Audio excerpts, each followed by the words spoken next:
There are certain moments in gaming history that change the landscape of the video game industry in its entirety. These moments define whole console generations, but more importantly, they can define entire generations of players. People play video games for all sorts of reasons, whether it be for the escapism, competitiveness, the sense of adventure, or to simply pass the time. What we seldom forget, or never realize, is how certain games under the right circumstances can vastly impact our lives, because of the things that we learn from them, the things we escape from thanks to them, and the bonds we form because of them. Dear Halo Combat Evolved, we first met back in 2003 when I was just a kid. I would have never guessed the impact our relationship would have on me. This is not a review, this is not a retrospective, this is my story with Halo Combat Evolved.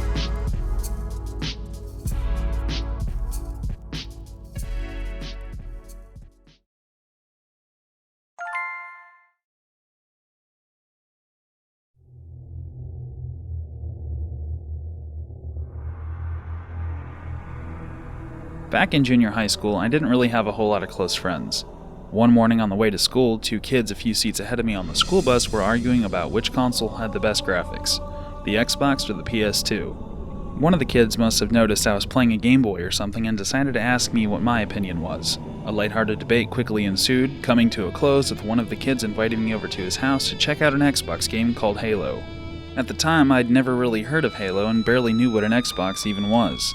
In fact, I knew so little about the original Xbox that within the first 10 minutes of hanging out with this kid, he asked me to turn on his Xbox, and I totally embarrassed myself by no joke, trying to turn it on like this.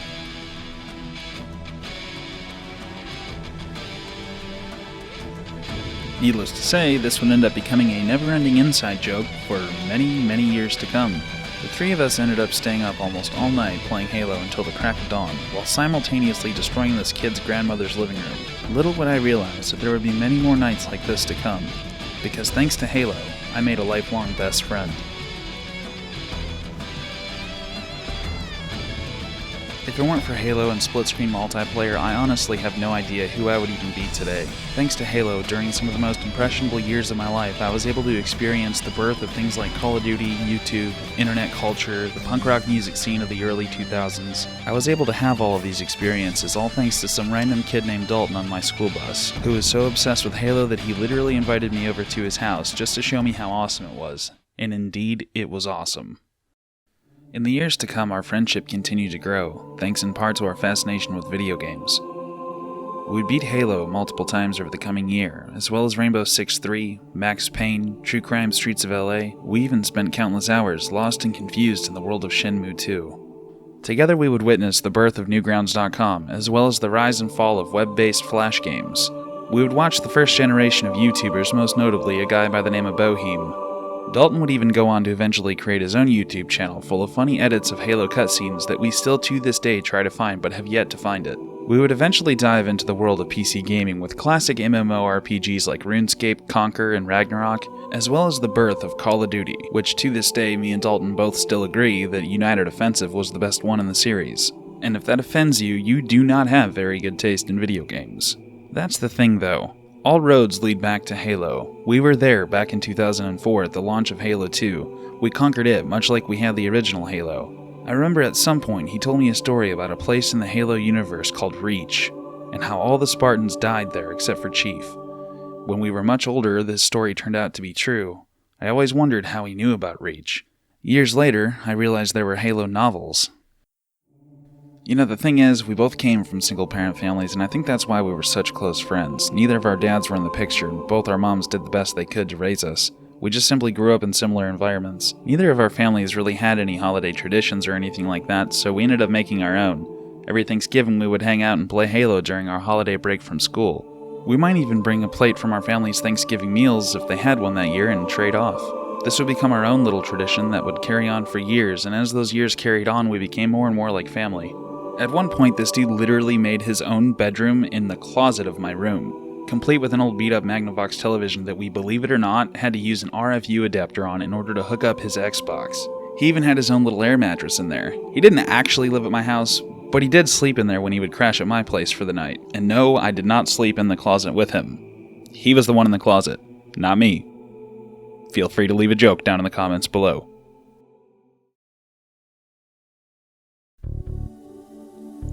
When it was time for us to enter high school, Dalton dropped out and went to homeschooling instead. It sucked going into high school by myself without my best friend, but our friendship carried on, as did our tradition of Halo Thanksgivingmas. As I said before, all roads lead back to Halo. When me and Dalton first met, I didn't really have any bands I listened to. In fact, I didn't even really like music, which looking back, I feels really weird. It makes me wonder if one day I'm going to go on a killing spree, because only crazy people don't like music. But the Halo 2 soundtrack changed that for me. Something about the mix of blowing up aliens alongside my friends to tracks like Blow Me Away by Breaking Benjamin,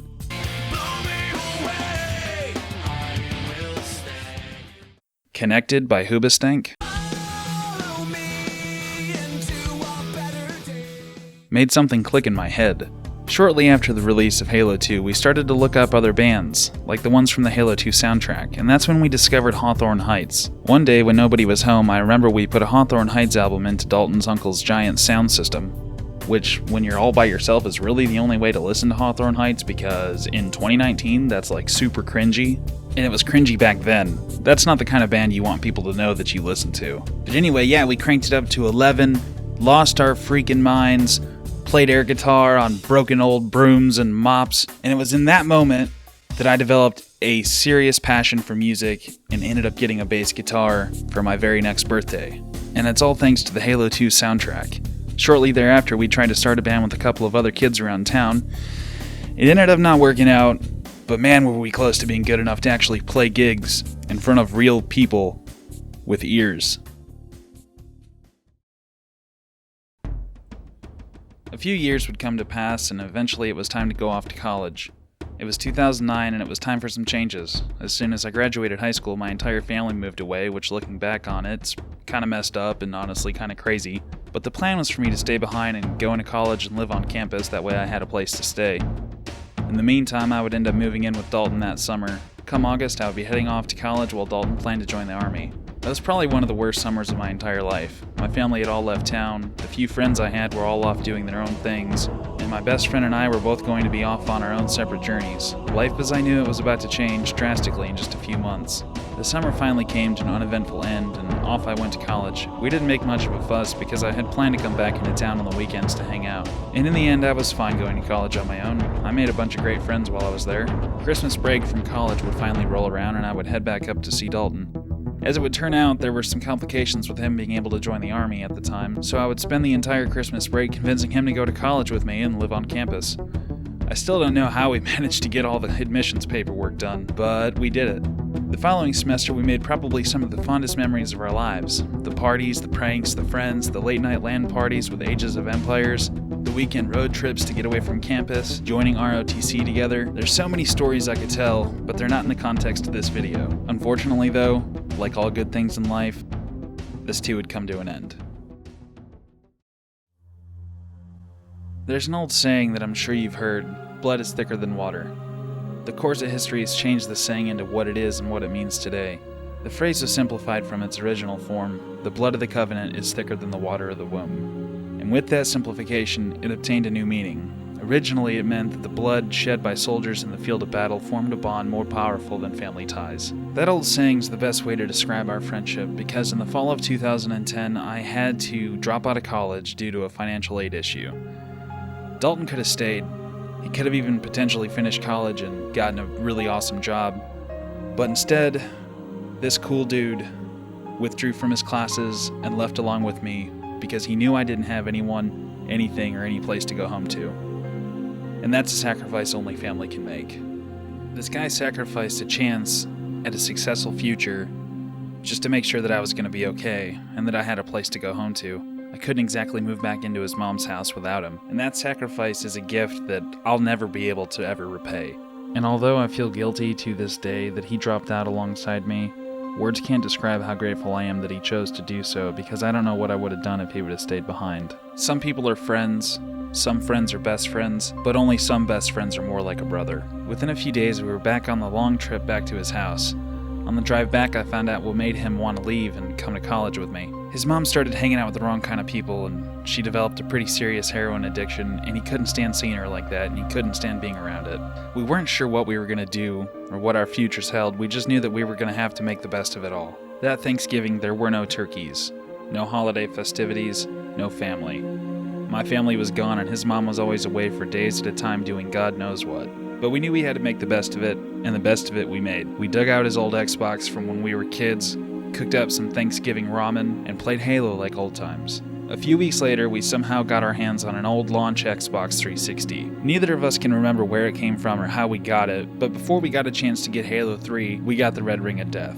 We did manage to get a few more days of life out of it by sticking it in his bedroom window and resting the window seal on top of it, but after a few days, it still continued to overheat, and it eventually died on us.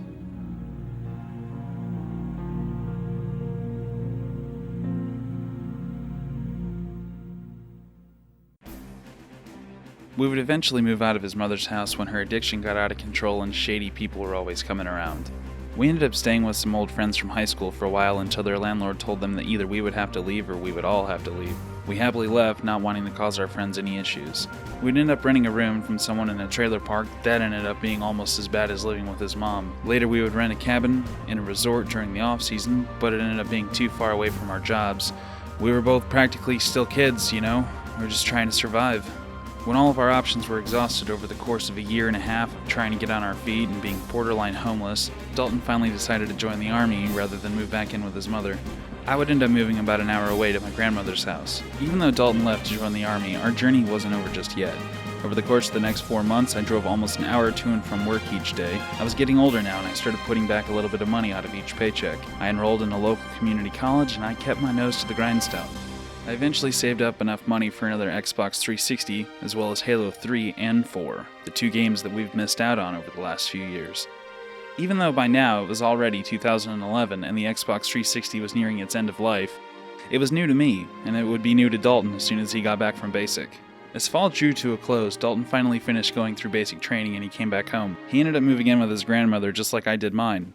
The same place he was living back when we first met, thanks to the original Halo. A few days after he got back, I loaded up my Xbox 360 as well as Halo 3 and 4, and I started my hour-long drive to surprise him with it. The time had finally come for us to finish the fight. It was time to finish the journey we started when we were kids, and then later missed out on because our families didn't have the money for the newest consoles. When I pulled into his grandmother's driveway, the transmission on my car went out. Big surprise, I know. This left me stranded about an hour away from home, but luckily in the same town that I worked in. I didn't have any family to give me rides to and from work. There was no money to fix my car, let alone buy a new one. Everything I had saved up I just spent on this Xbox 360. So before me and Dalton had a chance to celebrate getting to hang out together again, we had to put our heads together and come up with a game plan. His grandmother's house barely had enough room for him, let alone both of us, so like any other sane people would do, we cleaned up an old storage shed behind her house. I remember we ran a huge extension cord from the house all the way to the shed. We moved in a couple of old raggedy old torn up couches, a TV, a space heater, and made the best of it. It would be about a month before I had enough money set back to put a down payment on a new car, but we had the newest Halo games, so we were content. That winter would be one of the most memorable Halo Thanksgiving messes we've ever had. The night of Thanksgiving, after we ate ourselves into food comas, we went back into our makeshift shed and sat down for a long night of Halo 4. As the temperature dropped, Dalton would go over and try to light the propane space heater we had mounted on the wall. I don't know how, and I don't know why, but at some point he messed up trying to light this thing, and flames just started spewing out all over the place. Dalton Superman dove behind a couch, while I threw a glass of water at this propane heater, and then took cover behind another couch. And that is probably the closest I have ever come to actually exploding outside of a video game. We still don't know if it was my puny glass of water that put out the flames, or if it was divine intervention. Later, with both of our lives mostly intact, we migrated to his grandmother's back room along with our TV, Xbox, and Halo 4. We would end up going on to beat Halo 4 in one sitting that night, and as the sun started to come up around 4 or 5 a.m., we went outside for a smoke, and apparently the whole time we were playing Halo, a snowstorm had came into town and dropped almost a foot of snow on us. This particular Halo Thanksgiving mess wasn't the most memorable because it was the greatest one, but it was most memorable because it was our last one. And because in that moment, for us, childhood would come to an end and adulthood would begin. We're still close friends, but we're older now with more responsibilities than ever before. And it was the most memorable because it took place in the same place we first met as kids 15 years beforehand. And every good journey ends where it began. We didn't know it then, but in just a few years would be our very last time playing split screen together on the same TV and the same console. Split screen is a thing of the past, but it's something I'll always be grateful for. I made this video because I wanted to share a story about how just a simple video game changed my life in so many ways. But I guess the thing for you guys to take away from this video is always remember where you came from and where you started. Always remember how even the smallest decisions you make in life can have profound outcomes. Be humble and remember the small things that got you where you are today. Most importantly, call up that old friend from years ago and maybe try to set aside a little time in your busy schedule for the two of you to go enjoy the thing that made you guys friends in the first place. And never let a fight ruin a friendship. Dalton and I still had a couple more crazy years ahead of us in our lives. But eventually, we got on our feet and rented an apartment, and then later, a house. We would both end up meeting the loves of our lives literally the same day in just a few years. And later, we would both end up moving to different parts of the state. Today, he's got 2 beautiful daughters, and I have 2 awesome cats. We don't get to hang out as much as we'd like, but that's okay. We still have each other's backs. Dear Halo, Combat Evolved, thank you for setting a waypoint to the kid that would later become my best friend. A friend that would see me through the toughest years and the greatest years. And thank you for setting a waypoint that would lead me down the path that I'm on today.